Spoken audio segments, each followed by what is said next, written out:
Assalamu alaikum. Hello, my dear students. I am Ishfaq Ahmad. I welcome all of you to this lecture. This is for class 10 students who are going to appear for the final examinations. My students, I have basically compiled a lecture for you here to just have a revision of some of the basic uh, results, formulas, or facts that are used throughout your textbook. हमने यहाँ पे almost around 20 ऐसे results या formulas को collect करके आपसे आपको revise कराने की कोशिश करेंगे। आई होप कि आपको ऑलरेडी ये चीज़ें अंडरस्टैंडिंग में है, जो so it is going to be just a revision of some of the basic important facts chapter wise. Let's start the first one. As you know, your chapter first is the real numbers. तो आपको याद ही होगा, the chapter starts with a very important and basic concept, that is prime factorisation और what you call prime factorisation theorem. ठीक है, तो obviously आपको पता है कि आपके पास दो बेसिक नंबर्स होते हैं, एक कंपोजिट होता है और एक प्राइम होता है। The number containing more than two factors is called a composite number, and containing only two factors is going to be a prime number. So what does the prime factorization theorem states to you? It states for every composite number, every composite number can be expressed as product of prime numbers, and this factorization is unique. So what is written here? Every composite number can be expressed as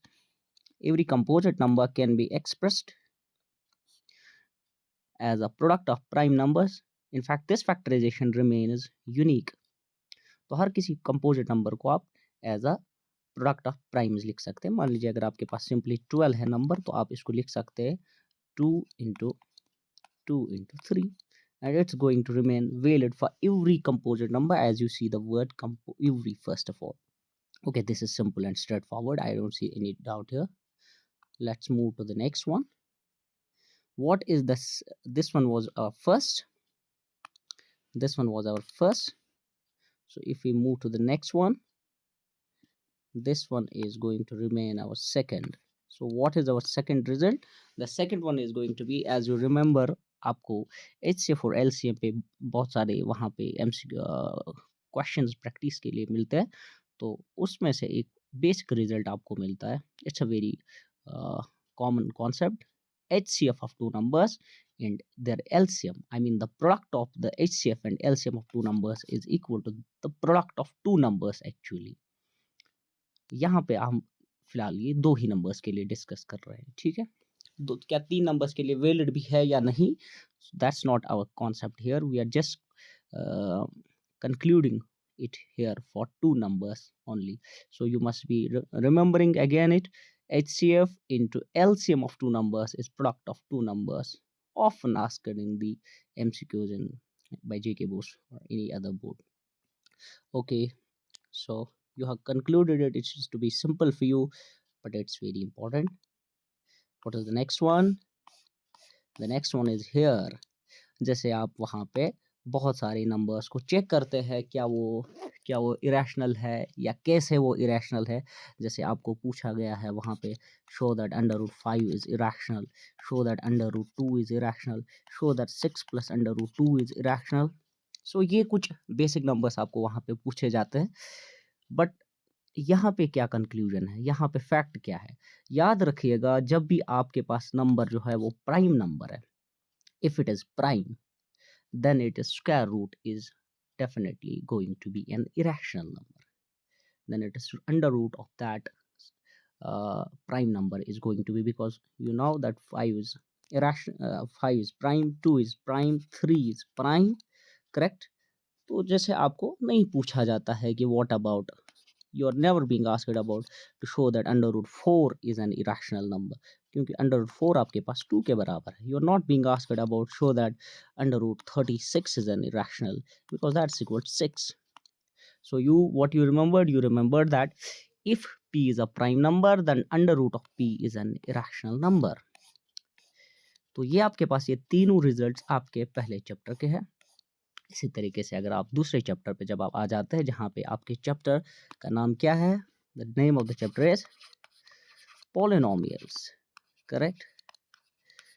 तो polynomials में बहुत सारी चीज़ें basic है, but पहली exercise में आप एक इम्पॉर्टेंट रिजल्ट पढ़ते हैं, आपको याद होगा कि आपको वहाँ पे ग्राफ्स दिए जाते हैं, तो आपको उन ग्राफ्स को रीड करके बोला जाता है कि आप कंक्लूड कीजिए कि इस ग्राफ के इस पॉलिनोमियल के कितने ज़ीरोज़ होंगे।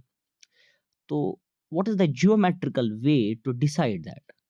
The geometrical way is that अगर आपके पास कोई भी पॉलिनोमियल पी ऑफ एक्स है जिसकी डिग्री n है, डिग्री आप बोलते हैं हाईएस्ट पावर को। ग्राफ उसका ग्राफ जो है अगर वो एक्स एक्सीस पे इंटरसेक्ट कर रहा है n पॉइंट्स पे, अगर उसकी डिग्री n है तो वो ग्राफ n पॉइंट्स पे इंटरसेक्ट कर रहा होगा, तो आप बताएंगे कि उस पॉलिनोमियल के जो जीरोस है एट मोस्ट उसके n जीरोस है। सिंपली मैं यहाँ पे आपके लिए एक फिगर बना दूंगा तो उससे थोड़ा सा क्लियर हो जाएगा हमें। अगर ये हमारे पास x एक्सीस है और ये y एक्सीस है और ये आपका ओरिजिन है, मान लीजिए आपका एक ग्राफ ऐसे है, तो अगर ये ग्राफ जो है हमारा इतने पॉइंट्स पे इसको इंटरसेक्ट कर रहा है, it's intersecting this X axis at 3 points, we will call that it is having 3 zeros, it's having 3 zeros or it's having 3 solutions. If it is not, for example, if it's not intersecting, अगर ये कुछ ऐसे हमारे पास था कि एक line हमारे पास simply ऐसे थी कि ऐसे इसने एक्स एक्सिस को कहीं पे भी इंटरसेक्ट नहीं किया, तो आप बताएंगे कि कोई भी आपके पास सोल्यूशन नहीं है, इसका कोई ज़ीरो नहीं है। तो अकॉर्डिंगली आप जस्ट क्रॉस चेक किया करेंगे कि आपके पास वो ग्राफ कितने नंबर ऑफ टाइम्स वो एक्स एक्सिस को इंटरसेक्ट कर रहा है या क्रॉस कर रहा है। Okay, that was your one more point from your chapter polynomials.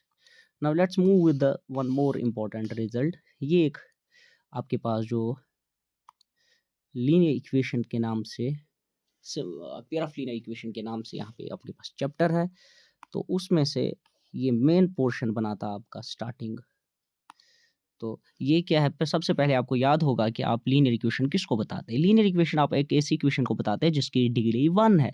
तो उसके बाद आप लीनियर इक्वेशन इन 2 वेरिएबल्स आपके पास जो होती है उसकी स्टैंडर्ड फॉर्म या उसकी इक्वेशन आपके पास होती है ax,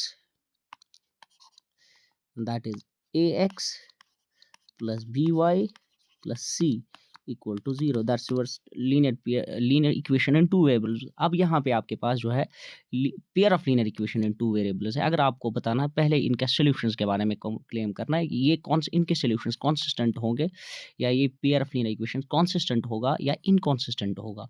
कांस्टेंट का मतलब है कि सॉल्यूशन एग्जिस्ट हो रहा है। अगर सॉल्यूशन एग्जिस्ट हो रहा है तो यूनिक सॉल्यूशन हो सकता है या इनफिनाइट सॉल्यूशन हो सकता है।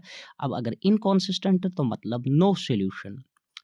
तो आपके पास जो कंपैरिजन है या आपके पास जो रेशोज़ की जो रिलेशनशिप है वो ऐसे है। अगर a1/a2 बराबर नहीं है b1/b2 को, तो आप बताते हैं कि ये लाइन्स इंटरसेक्टिंग है या इनका यूनिक सॉल्यूशन है या ये इंटरसेक्टिंग है।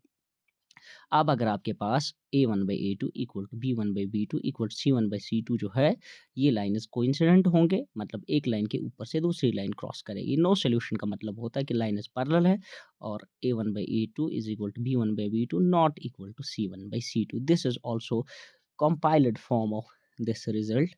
This is going to be useful and it's certainly इस पे कहीं ना कहीं आपको क्वेश्चन भी बनता है और एमसीक्यू भी बनता है। होप कि आपके लिए ये क्लियर होगा। चलिए आगे। अब उसके बाद एक और अच्छा सा result quadratic form, quadratic equation में आपको मिलता है ये रिजल्ट। सो सबसे पहले आपको याद होगा कि क्वाड्रेटिक इक्वेशन होती क्या है। An equation with degree 2 with standard form ax² plus bx plus c equals 0 where a is not equal 0, the leading coefficient should not be 0। so तो अब आपके पास इसमें से क्वाड्रेटिक फॉर्मूला है वो ये है कि x is equal minus B plus minus under root of b² minus 4ac divide by 2a। तो आपके पास स्प्लिटिंग मिडिल टर्म मेथड भी होता है, तो आपके पास क्वाड्रेटिक फॉर्मूला भी यहाँ पे है। Quadratic formula very important to find the roots. अब उसमें से आपके पास एक डिस्क्रिमिनेंट नाम से एक नंबर एसोसिएटेड होता है, that is for this quadratic equation this is equal to b² -4ac। तो नेचर ऑफ रूट्स के लिए ये डिस्क्रिमिनेंट आपको बहुत ही इंपॉर्टेंट होता है, जिसके बेस पे आप क्लेम करते हैं कि क्या आपके पास जो रूट्स जो है, क्या वो रियल है, क्या वो नॉन रियल है। अगर रियल है, अगर डिस्क्रिमिनेंट आपका ग्रेटर देन 0 है, तो 2 रियल रूट्स होते हैं जो कि डिस्टिंक्ट होते हैं।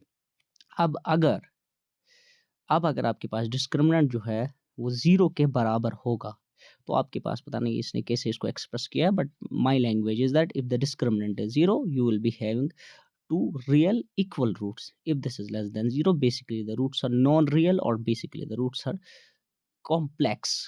That means the roots are non-real. तो ये भी बड़ा इंपॉर्टेंट, ये कंपेरिड ऑलमोस्ट चैप्टर का जो क्रक्स है इन फॉर्मूलाज में आपको मिलता है। चलिए आगे चलते हैं। Next, what is the next? Next वाली जो है वो तो मेरे ख्याल से सबसे सबसे यूनिवर्सल, सबसे बेसिक और सबसे यूजर फॉर्मूला आपके पास है। That is this one: an equal to a1, an equal to a plus n minus 1 into d. I write it often: an is equal to a plus n minus 1 into d, where an is the general term, nth term. A is the general term or nth term, I mean. A is the first term, n is the number of terms, d is the common difference. This is the general formula for finding any nth term of the AP. It should be very simple for you because you people are very brilliant, I know that. Now moving ahead, we have now the general term. General term is already there. The general term is already there: an equal to a plus n minus 1 into d. Now the one more result is associated with this, that is nth, that is, I mean, sum of the n terms of an AP. Sum of the n terms of an AP. What is that? Sn equal to, but this is Sn equal to n by 2 2a plus n minus 1 into d. This formula is for the, if you have supposed to find the sum of n terms of an AP. हाँ, इसका एक और version भी है, आप इसको ऐसे भी लिख सकते हैं: Sn is equal to n by 2 a plus an. Even आप इसको ऐसे भी लिख सकते हैं: Sn equal to n by 2 a plus l, where a is first term, l is the last term. Correct? This and this, they are equivalent forms, they are same formulas, maybe in the different form. Okay, moving ahead with one more. हाँ, यहाँ पे आपको एक और इसमें से इसी का एक रिजल्ट मिल रहा है, जिसे आप सम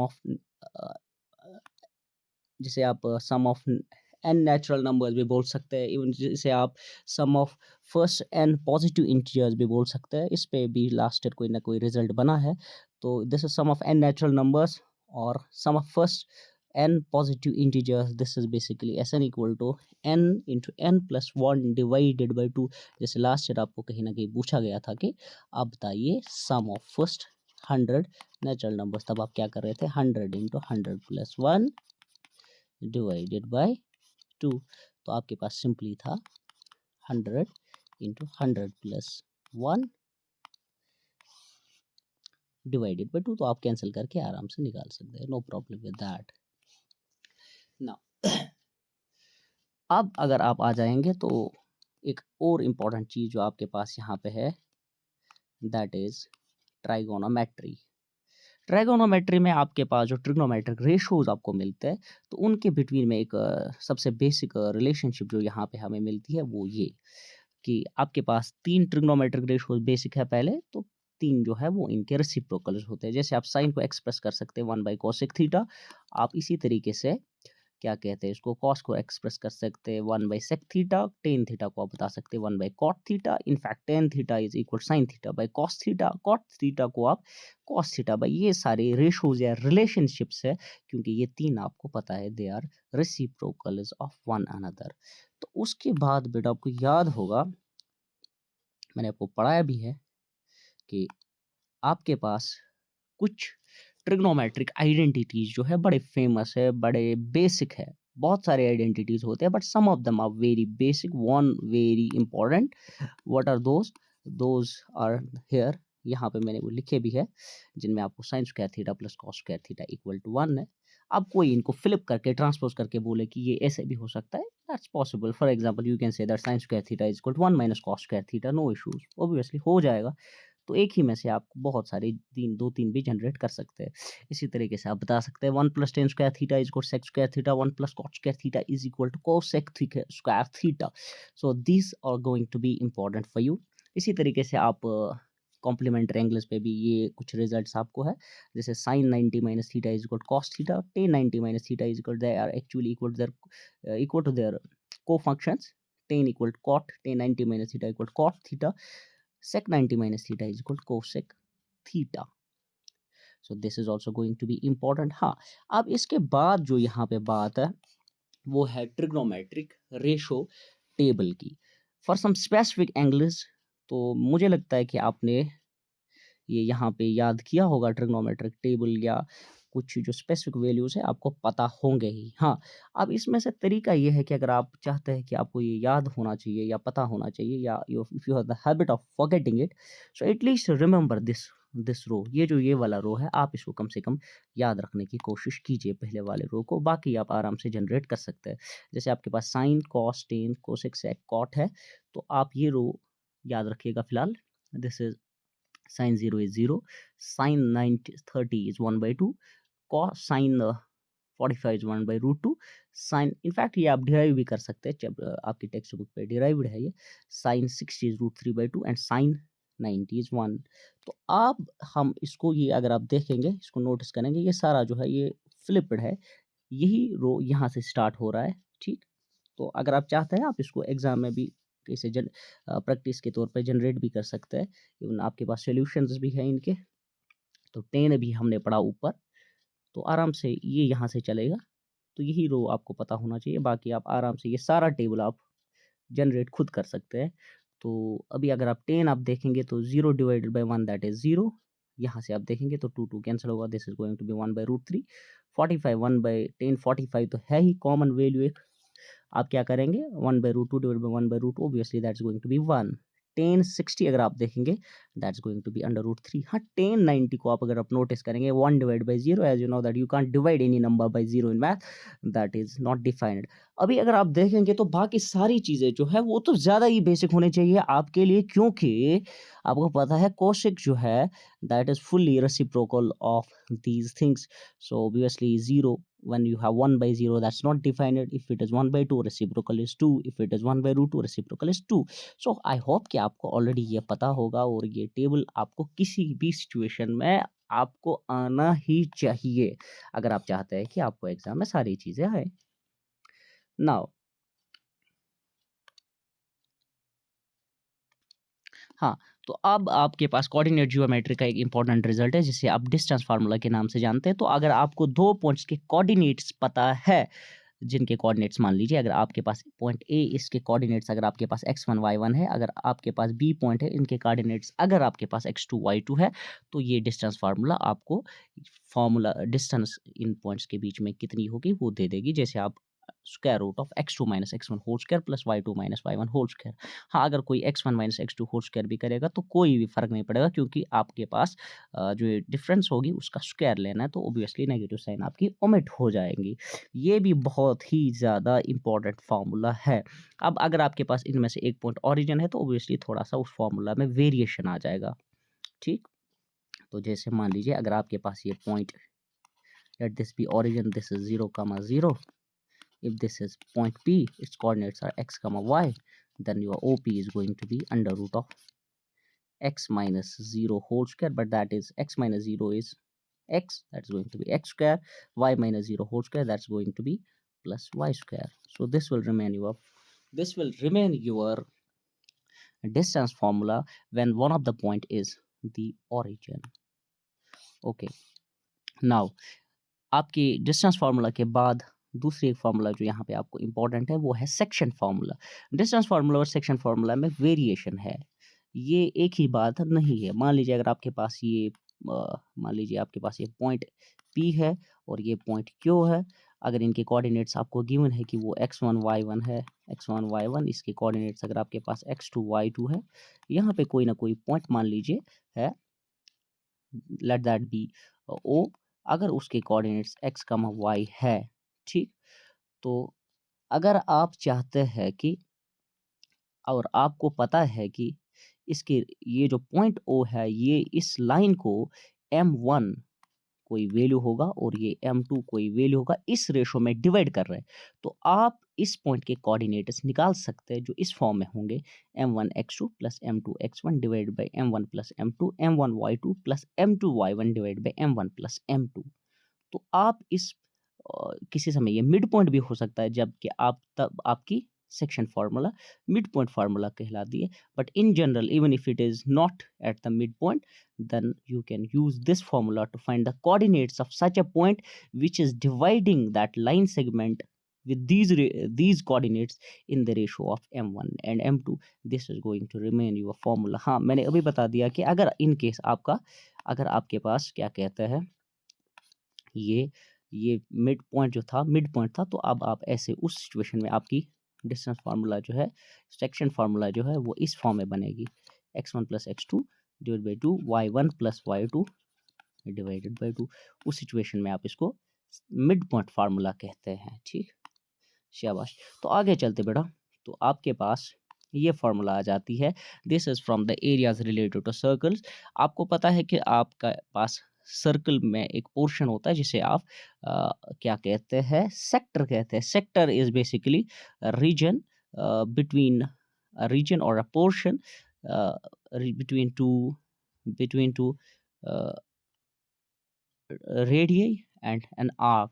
अगर ये एंगल थीटा बनाता है आपके सेंटर पे, तो आपको अगर एरिया इस सेक्टर का निकालना है, that's going to be theta divide by 360 pi r square, where you know the value of pi and where you have been given, तो आपको रेडियस ऑफ सर्कल भी गिवन होगी।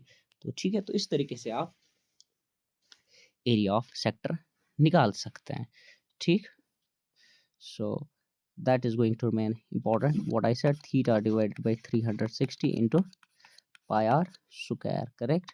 Moving ahead with the next one. Now this is different one. If you have to find the arc length, if you have to find the arc length of any circle with again angle at the center as theta, then the formula will be theta divided by 360 into 2 pi r, because you know that the total circumference of a circle is basically 2 pi r, ठीक है। तो ऐसे आप arc length of circle निकाल सकते हैं। ये सारे फॉर्मूलाज आपके लिए एक से बढ़ के एक important, and I know the importance, I don't know what about you. Moving ahead, तो स्टैटिस्टिक्स की कुछ फॉर्मूलाज मैंने यहाँ पे सिलेक्टिवली ले ली है, because it's going to be too lengthy otherwise. So आपको सबसे पहले याद होना चाहिए मीन की जो बेसिक फॉर्मूला आपके पास है वो है ऐसे, आपको summation of x i run from 1 to n divided by n। Means mean आप कैसे डिफाइन करते हैं, आप करते हैं इसको define sum of observation divide by number of observation. हाँ, अब आपके पास मीन को निकालने के कुछ अलग से तरीके हैं, 2-3 है, जिसमें आपके पास डायरेक्ट मेथड है, आपके पास एज्यूम्ड मीन मेथड है, आपके पास स्टेप डिविएशन मेथड है। तो आपके पास अगर डायरेक्ट मेथड आप देखेंगे तो summation f i x i divide by summation f i, what are f i's and x i's. F i's are basically frequencies, x i's are observations.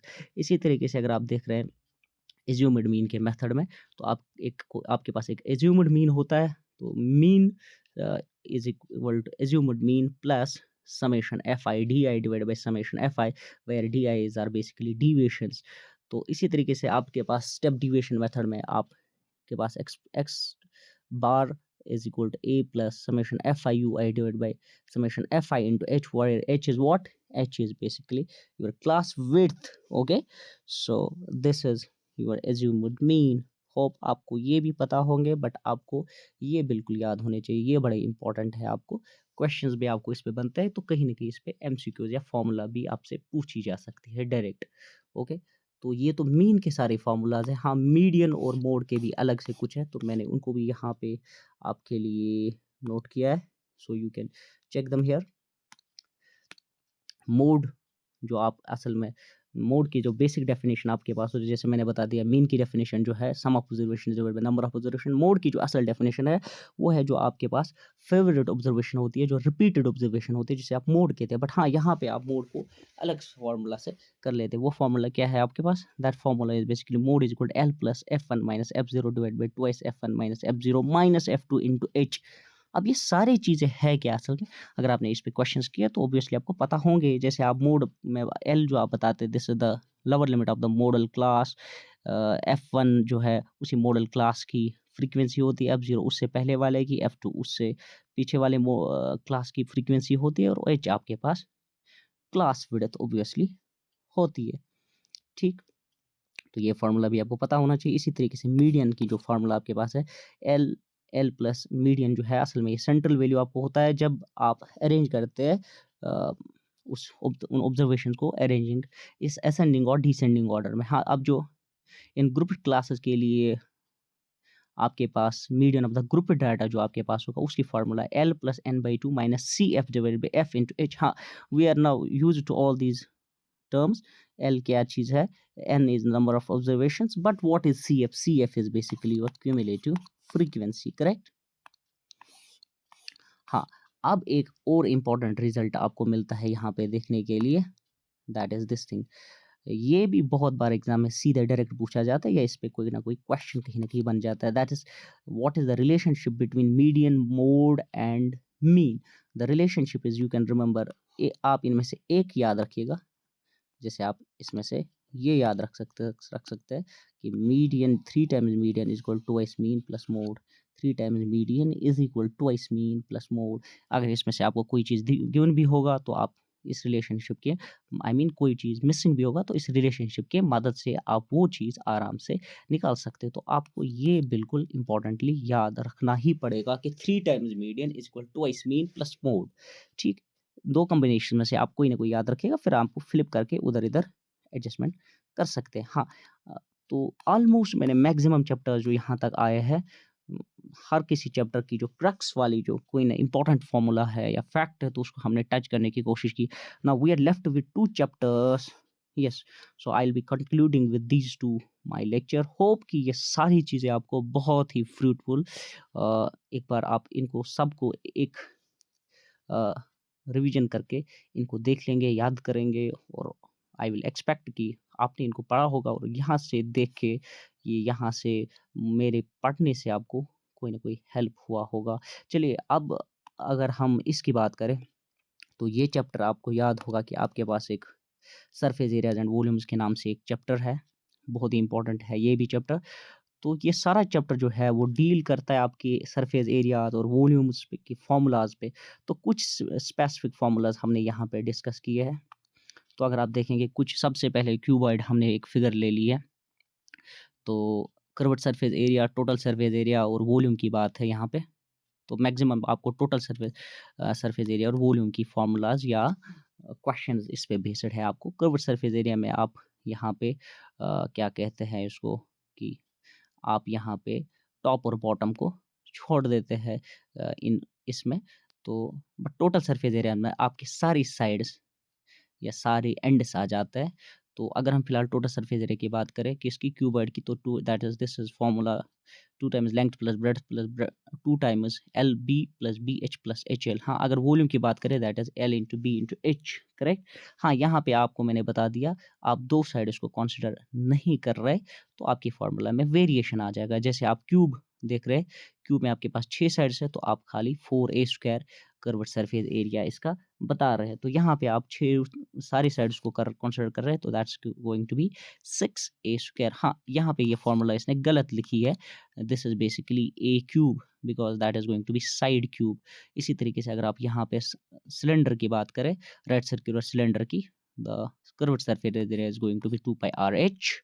हाँ, अब अगर आप देखेंगे यहाँ पे कि अब अगर मैं काम करूँ टोटल सरफेस एरिया ले लूँ, टोटल कर्व्ड सरफेस एरिया में आपके पास है ही पहले 2 पाई आर एच। तो साथ में अगर आप देखेंगे इसके दो टॉप और बॉटम के जो सर्कुलर पोर्शंस है तो वो भी आपके पास बनना चाहिए क्या? वो आपके पास अगर आप उसका निकाल रहे हैं तो वो कितना बनना चाहिए आपको? That's pi square plus pi square. That is, क्योंकि इसका भी एरिया कितना बनेगा pi square, that is 2 pi r square, क्योंकि नीचे से भी इसको सर्कुलर पार्ट है, ऊपर से भी सर्कुलर पार्ट है, that is 2 pi r square. तो इसीलिए हमने यहाँ पे 2 पाई आर को कॉमन निकाला, तो 2 pi r H plus are. हाँ, अब अगर आपको उसका वॉल्यूम निकालना है तो ये फार्मूला आपके पास पाई आर स्क्वायर एच है, ठीक। क्योंकि आपको अगर आप बेस लेते हैं दैट्स पाई आर स्क्वायर, अब इसकी हाइट एच है तो ऑब्वियसली इतना बनेगा। तो अगर आप देखेंगे curved surface area of cone, that's pi r l. हाँ, अब इसमें से एल जो है वो क्या है, l is your slant height, that's equal to under root of r square plus h square, where r is radius, h is height. Simple. Once again, that's total surface area, that's pi r l r pi r l plus r. This is going to be 1 by 3 pi r square h. Curved surface area of the sphere is going to be 4 pi r square. This is going to be again same total surface area 4 pi r square. हाँ, ये अगर आप देखेंगे volume, that's going to be 4 by 3 pi r cube. हाँ, अब half of this is going to be obviously 2 pi r square for the hemisphere. So this is what I need. This is going to be 3 pi r square and this is going to be 2 pi r cube. Some of them are very important for your examination. जैसे ये formula है आपके पास, ये है आपके पास, ये फार्मूला है, ये फार्मूला है, ये फार्मूला है, ये है, क्योंकि इस पे आपको फ्रिक्वेंटली क्वेश्चंस बन जाते हैं और आ जाते भी है। तो एक बार इसको फिर से आप देखिएगा और याद कीजिएगा इन सारी फार्मूलाज को। तो that's what I have to say here. You can see and you can just go through it again. इस पे बेस्ड आपको, जैसे मैं बता रहा हूँ 4/3 पाई आर क्यूब जो वॉल्यूम ऑफ स्फीयर है, इस पे लास्ट ईयर भी क्वेश्चन आया है कि आपको गिवन है कि रेडियस किसी स्फीयर की इतनी है, उसका क्या कहते हैं, आप उसका वॉल्यूम बताइए। So last and a very simple formula is from the last chapter, that is probability. What do you know about probability? It is the some sort of that it is the measure of that chance of occurrence of any event in some random experiment. So that's, if you are supposed to define what is probability, that is by the formula, that's number of favorable outcomes to that event divided by total number of possible outcomes. तो याद रखिएगा, आपकी probability का minimum value 0 होता है, आपकी probability का maximum value 1 होता है, that means it lies between 0 and 1 including 1 in fact I mean. तो आपकी प्रोबेबिलिटी कभी भी नेगेटिव नहीं होती। हाँ, इसमें से एक चीज़ अगर ऐड भी किया जाता होता तो बेहतर रहता ज़्यादा, that's probability of E plus probability of not E, that's equal to 1। I already said that probability can not be negative, probability can not be greater than 1। So this was somehow all the important facts that we have discussed here for you. I hope कि आपको ये सारे जो है बहुत अच्छे लगे होंगे और इसकी मदद से आपको शायद प्रिपरेशन में कुछ हेल्प हो जाए।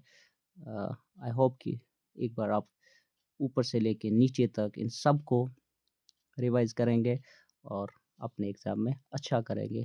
Thank you for being with me here.